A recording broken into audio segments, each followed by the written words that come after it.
7 months ago, I stood in my empty house in Chicago, the house where I had raised my three kids, the house I had moved into as a single mom with young children, and I said goodbye to it for the last time.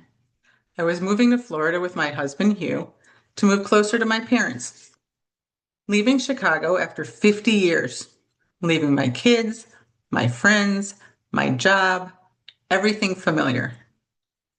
I expected to be super sad when I walked around the house, standing in the doorway of all of the rooms, especially my kids' bedrooms. But surprisingly, I felt pride. Pride for how much I had grown from the woman who had moved into that house with young kids, with no idea how she was going to handle it all. Pride for everything we had gone through, what we had built inside those walls. Pride for the amazing adults my children have become and who I became alongside them. I was not expecting that feeling. I was really just expecting to feel sad. But I think it told me everything about how far I'd come and what was now possible. And that's what today's video is about. After my divorce, I had three kids in three different schools. I was working full time, I had a side gig, and just trying to make it to the end of the day. Dating wasn't even on my radar for the first 5.5 years or so.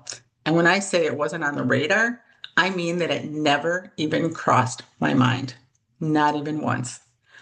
My kids needed me, and I was in total mom mode. Everything else could wait. The thing about doing everything alone, though, for that long, is that you get really, really good at it. You're figuring out how to hold all the pieces together, managing all the plates in the air. You learn to rely on yourself because you think you don't have a choice. You stop expecting anyone to show up and help because you've already proven you don't need them to. That's the pride part. And then there's the exhaustion part. Last year, I had both of my knees replaced 3 months apart.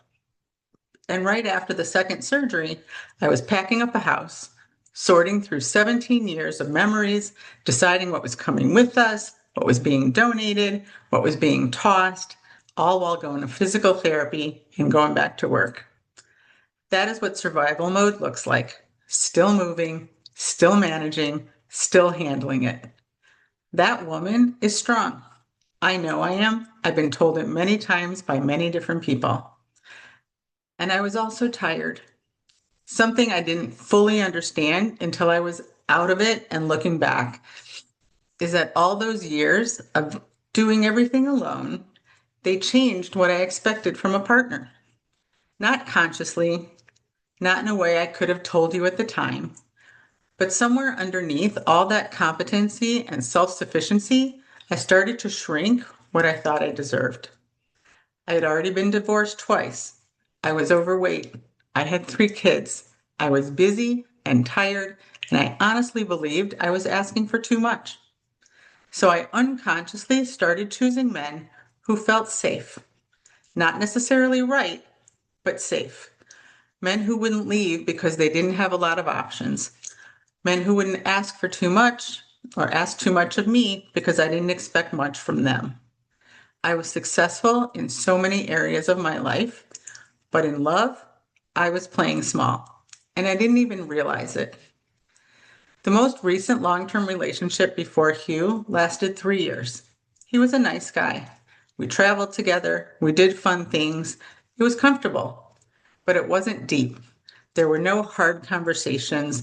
There was no, I'll be there no matter what feeling. And looking back, he was a companion, not a partner. When that relationship ended, and ended the way it did, with him just disappearing after 3 years, I finally admitted the truth to myself that I was settling. Not because I had to, but because somewhere along the way, I had decided that was all I was allowed to want.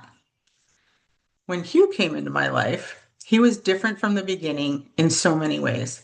And I've talked in other videos about his openness, his accountability, the work he had done on himself.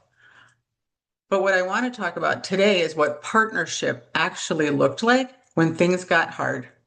Not the easy stuff, but the real stuff. And last year, It was hard.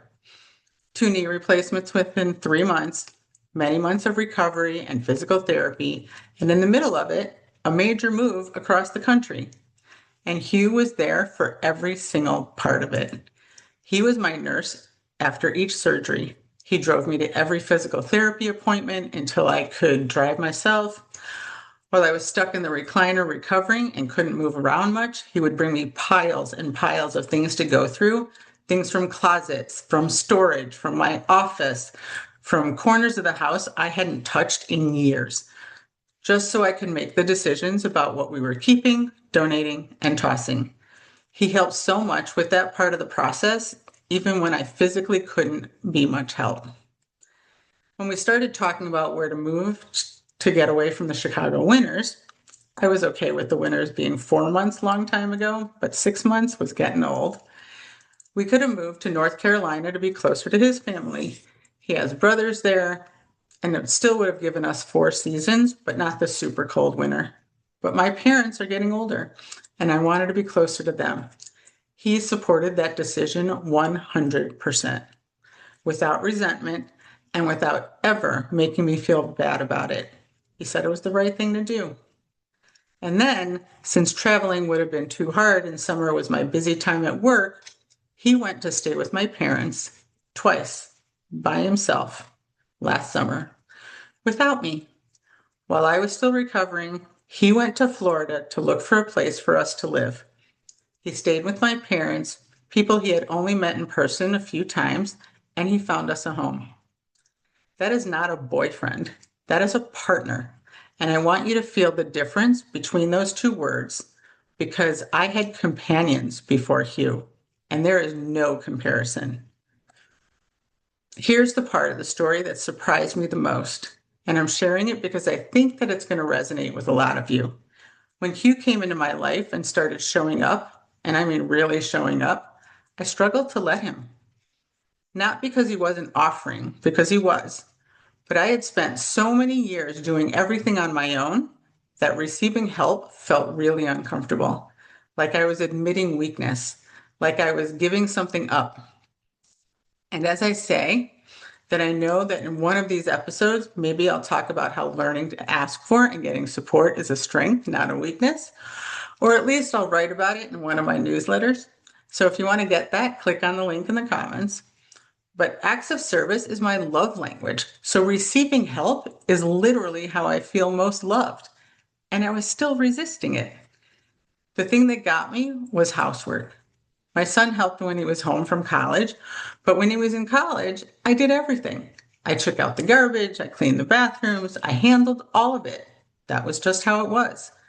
And when Hugh started wanting to take on some of that, I caught myself thinking, I don't want him to think that I can't handle it. I don't want him to think that I'm not capable. Think about that for a second. I was afraid that letting someone help me would make me look less capable. And after everything I had built and survived and managed alone as a single mom for a lot of years, but it took me a while to actually let him, to stop defaulting to, I've got it, when someone was genuinely offering to help. To realize that accepting help wasn't admitting weakness. It was finally letting love in. And unlearning that took longer than I expected from a man who already knew exactly what I was capable of and wanted to show up for me anyway. That is one of the quieter pieces of inner work, learning to receive what you actually deserve.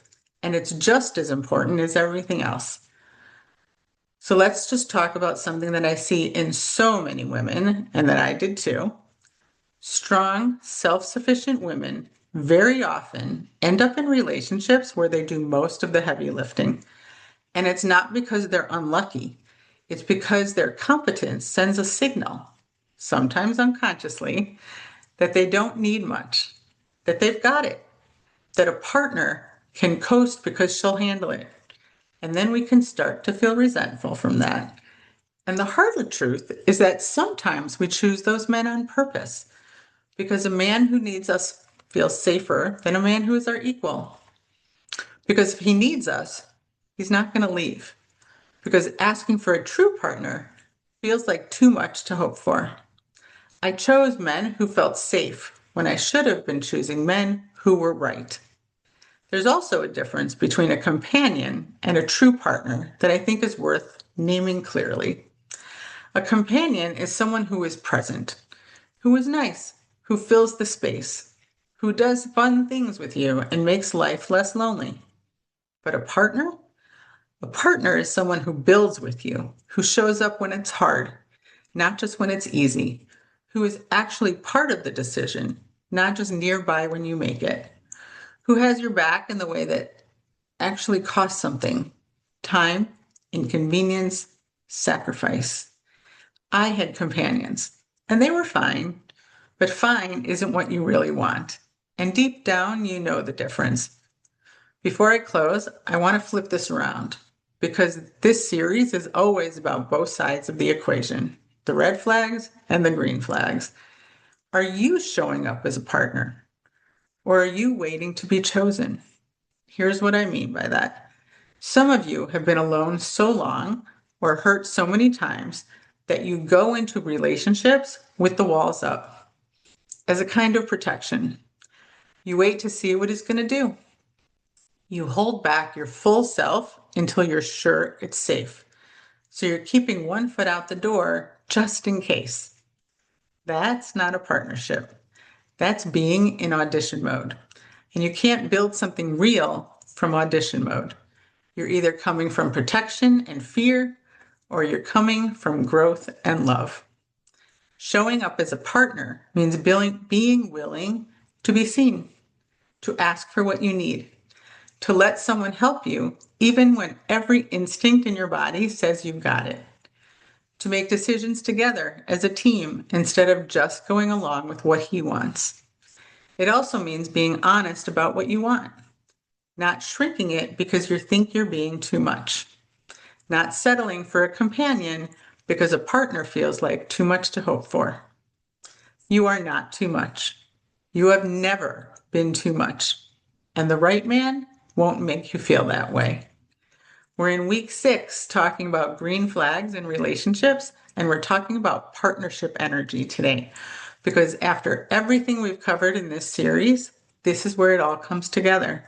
Emotional availability, communication, consistency, respect, character. None of it means anything without someone who actually wants to build a life with you. Not just be in your life, but build with you. I stood in that empty house in my quiet Chicago suburbs 7 months ago, after 50 years in that city, after raising those 3 kids in that house, after 2 knee replacements and months of recovery and a major move. And I felt proud. Not because I did it alone, but because I finally didn't have to. You spent years building a life alone. You are capable and strong, and you have proven that over and over and over again. You deserve someone who sees all of that and still wants to build with you anyway. Not because you need him, but because you're choosing him.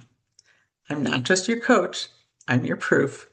And if you'd like to get my newsletter, say yes in the comments and I'll take care of it. Plus, I'll even send you my brand new guide called 5 Lies Women Over 50 Believe About Love and the Truth That Changes Everything. If this video helped you, please subscribe. Every week on this channel, we talk about real love, real growth, and what it actually takes to create the relationship you deserve. Because your best relationship starts with you. See you next time.